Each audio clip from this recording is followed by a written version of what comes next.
Welcome to 99 TV నేను లక్ష్మి. ఇక details లోకి వెళితే ఎలక్షన్ ఏదైనా కూడా ఎలక్షనే అంటున్నారు ఏపీలో అధికార విపక్ష పార్టీలు. అది ఎంపీపీ ఎన్నికైనా జెడ్పీ చైర్మన్ ఎన్నికైనా తగ్గేదే లేదంటూ పోటాపోటీగా క్యాంప్ రాజకీయాలకు తెరతీశాయి. పల్నాడు జిల్లా అచ్చంపేటలో ఎంపీపీ ఎన్నిక కోసం అధికారులు సర్వం సిద్ధం చేశారు. ఎలాంటి అవాంఛనీయ ఘటనలు జరగకుండా ముందస్తుగా చర్యలు చేపట్టారు. ఉద్రిక్తత తలెత్తకుండా 144 సెక్షన్ను కూడా అమలు చేశారు పోలీసులు.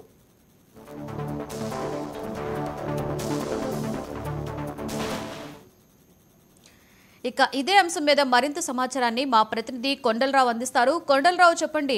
ఎలక్షన్స్ కి సర్వం సిద్ధం చేసినట్లుగా తెలుస్తుంది. ఒకరికొకరు ఎవరూ తగ్గకుండా తమ యొక్క అధికారాన్ని చూపించాలి అనుకుంటున్నారు. ఏంటి దీని మీద పూర్తి సమాచారం? లక్ష్మి, ఏదైతే పల్నాడు జిల్లాలో ఎంపీపీ ఎలక్షన్ కావచ్చు, సర్పంచ్ ఉప సర్పంచ్ ఎలక్షన్లు కావచ్చు, ఈ రోజు 11 గంటలకి జరగనున్నాయి. ఈ నేపథ్యంలో ఏదైతే అధికార పార్టీ కావచ్చు, విపక్ష పార్టీ కావచ్చు, వీళ్ళిద్దరూ కూడా పోటాపోటీగా ఉన్నట్టు తెలుస్తున్న పరిస్థితి. అయితే పల్నాడు జిల్లాలో ఎప్పుడు ఎలక్షన్ అంటా కూడా పోటాపోటీగా ఉంటుంది. గొడవలు ఎక్కువ జరుగుతున్న నేపథ్యంలో ఈసారి ఎలాంటి అవాంఛనీయ సంఘటనలు జరగకుండా కూడా ఎన్నికల సందర్భంగా 30 యాక్ట్ 144 సెక్షన్ అమలు జరుగుతున్నట్టు కూడా పల్నాడు జిల్లా ఎస్పీ చెప్పిన నేపథ్యంలో మరికొద్ది సేపట్లో ఏదైతే ఎంపీపీ ఎలక్షన్ కావచ్చు, ఉప ఎంపీపీ ఎలక్షన్లు, ఉప సర్పంచ్ ఎలక్షన్లు కూడా రంగం సిద్ధం చేసిన నేపథ్యం అయితే ఉంది. అయితే గతంలో ఏదైతే వైఎస్ఆర్సీపీ అధికారంలో ఉన్నప్పుడు వాళ్ళు ఎలక్షన్ జరిగినప్పుడు 1 సైడ్ గా ఎలక్షన్ జరిగిన నేపథ్యం అయితే గతంలో జరిగింది. గతంలో కూడా తెలుగుదేశం పార్టీ నాయకులు కావచ్చు,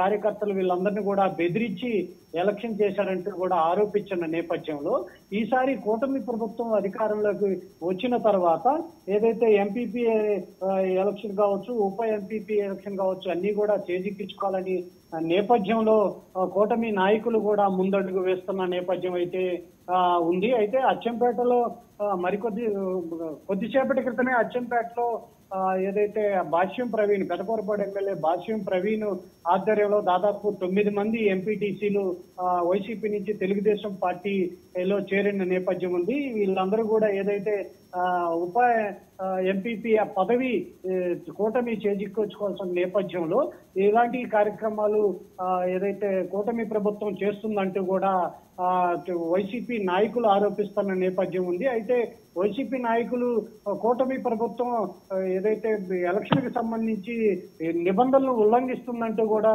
ఆరోపిస్తున్న నేపథ్యంలో పోలీసులు కూడా గట్టి బందోబస్తు ఏర్పాటు చేసి ఎలాంటి అవాంఛనీయ సంఘటనలు జరగకుండా ప్రశాంతంగా ఎలక్షన్లు జరిగే విధంగా కూడా చూస్తున్నట్టయితే తెలుస్తుంది. Lakshmi, right, thank you Kondalarao.